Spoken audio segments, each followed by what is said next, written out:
Hello and welcome back to International Journeyman here with the USA. It's episode 5 and we are now well on the way towards completing the challenge following victory in the Gold Cup last time out. This means of course that North America is completed, but with no other jobs available, what better way to wrap up our time here than by leading the USA on home soil at the 2026 World Cup. Hopefully to a result that isn't a total disgrace. Let's just hope they keep Diana Ross away from the penalty area this time. Following our triumph at the Gold Cup, I am pleased to report we are ranked 13th in the world by FIFA, exactly where we were when we took over, so at least I can't be accused of going backwards. If we can climb a little higher before the World Cup kicks off, that'd be nice. And what might potentially help that is that I have now managed to persuade Jack Harrison to represent the USA. We only had 2 left-footed right wingers, so this provides a significant boost. He's in the squad as we face our first European opposition in the form of Hungary in a September friendly. And he gets himself a debut goal as we grab a solid 2-1 win. In October we have Saudi Arabia and we cruise to a 3-0 win. This win sees us momentously jump up to 12th in the rankings. In November we face Switzerland and we're unlucky to only win 1-0, total control throughout. And we just as easily beat the UAE 3-1 in our final match of the year. We then get the draw of the absolutely terrible expanded World Cup and we get the honour of Group A as the main hosts. Our group consists of Qatar and Ireland, which is a pretty decent draw. In our only friendly in March we face Sweden in another solid test, and it's a test we fail. I mean, really unlucky, and we did have some injuries, but yeah, not good. We did of course lose to Paraguay last year before the Gold Cup, so maybe this is a similar omen. But the terrible news keeps coming as barely 8 months after making his debut, Jack Harrison tells me he's thinking about declaring for England again, which he can do because we haven't been able to play him in any competitive matches. I point out how utterly beyond moronic that is, given he has literally started every single match he's been available for us, and will do the same at the World Cup in just 2 months' time. But no, he decides that England are the best option for him overall. I mean, are you actually kidding me? Okay Jack, throw away a guaranteed starting spot at a World Cup to sit at home watching as Gareth Southgate doesn't even consider picking you. What really adds to this is that Carlos Gil has done his cruciate ligament, so we've gone from 3 right wing options to 1. Why do I even play this stupid game? I do manage to persuade Emmanuel Reynoso to defect from Argentina to represent us. He certainly has the attributes to play on the right wing, but this joy is swiftly followed by Chris Richards, probably our best centre back, breaking his foot and being ruled out of the tournament. So when we do get to the final squad naming day, our options are somewhat depleted, but we do still get to name 26 players, which I thought was a Qatar World Cup only thing, but there we are. It's obviously mostly the same as the Gold Cup squad, but with new recruit Reynoso and Genks Mark McKenzie in for Gill and Richards, plus Kalen Acosta, Jesus Ferreira and Daryl DK in the 3 extra slots. Oh, and in a truly shocking turn of events, that traitor Harrison doesn't even make England's 55-man provisional squad. Fully deserved. We beat Wales in our warm-up game, which should hopefully be good preparation. Now, obviously, I would love to win the World Cup here, but realistically, that's not happening. So let's just see how well we can do, while hopefully plenty of other nations do badly and sack their managers, and I can get myself a nice little new job. It's nice to just have a tournament which is essentially a completely free hit. We have the hosts of the previous World Cup first. A win in this ridiculous new format pretty much sees us through. Here's the main lineup: Stefan, Robinson, Trusty, Carter Vickers, Dest, Adams, Musa, Rayner, Pulisic, Zendejas and Sargent. A few have just come off lengthy injuries, not least Dest who had a broken leg. It's safe to say the US expects. It's a capacity crowd at the MetLife Stadium in New Jersey as we kick off the second World Cup on home soil. And clearly that pressure has got to the players as 2 minutes in we just stand around as Qatar pass it like Barcelona and Almaz Ali has a simple tap in. Amazing start lads. I yell at them and then eventually after 70 minutes we decide to wake up. From a corner, Musa plays it back to Adams, who has so much time and space. He can't resist a shot, and I'm glad he didn't. A wonderful effort to make it 1-1. Then, a few minutes later, we win a penalty, and Sabatu steps up off the bench to totally turn the game on its head. And that's it. 2-1. we rescue the win. Massive embarrassment averted. Now, to underline how stupid this new format is, Qatar and Ireland then draw, which means we've already qualified for the knockouts. It would be good to keep the momentum going against Ireland and to secure victory in the group. And we certainly seem more awake as 8 minutes in, Zendejas' defence splitting pass finds Sargent, who sends a first time effort past Kelleher to give us the lead. Ireland then come forwards though, and some great work by Channel legend Adam Eder comes to Troy Parrott, whose effort is straight at Stefan, but he can't keep it out.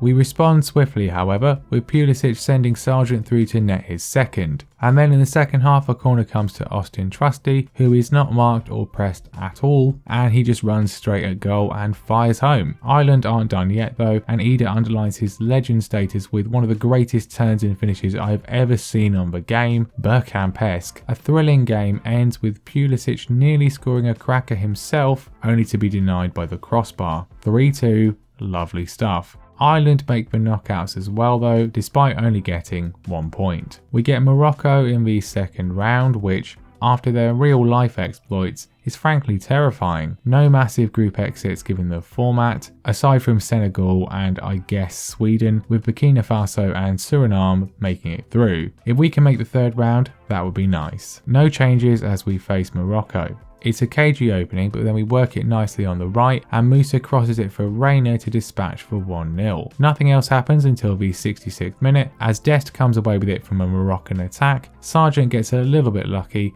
but it sets up Pulisic to sweep in a second. Another flowing counter sees Zendejas then set up Musa to tap in a third, before he's at it again with a switch ball for Weah to chip Bono for 4. I don't know what exactly I was terrified of. We get Nigeria in round 3. The rest of the round sees plenty of major casualties. Argentina, Holland and Portugal all fall.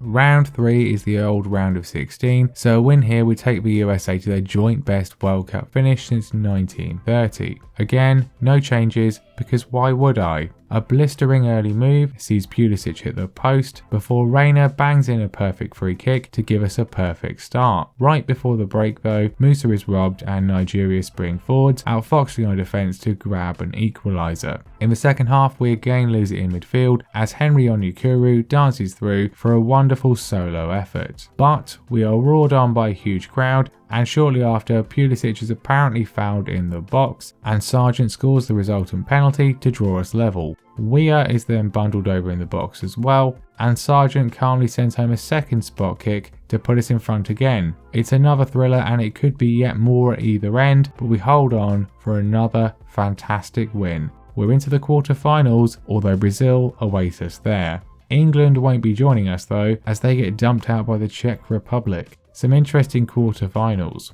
The Czechs continue their resurgence, seeing off Belgium. Surely this is the end of the road for us though. Stranger things have happened. No changes, of course. Brazil come forwards early and quickly, and Trusty has to stop Martinelli's goal-bound effort. We have threats ourselves though, and minutes later, Dest comes forward and crosses for Pulisic to head us into a shock lead. This clearly angers Brazil, and they proceed to have a wave of chances which we somehow repel and survive as we make it to half-time still in front. After the break, our resilience is quickly broken as Martinelli finds Vinicius Jr. to head in, but we can still counter. Pulisic and Sargent drag us forwards, allowing Reina to unleash a wonder strike to somehow put us back in front. Brazil are absolutely stunned and nothing else much is shown as somehow we hold on to beat them 2-1 in normal time. The XG clearly shows we have FM'd them. Stranger things indeed. We're into the semi-final of the World Cup, equaling the best ever US result. And does 1930 really count anyway? Surely, though, this is the limit as we have got France, who beat the holders Spain.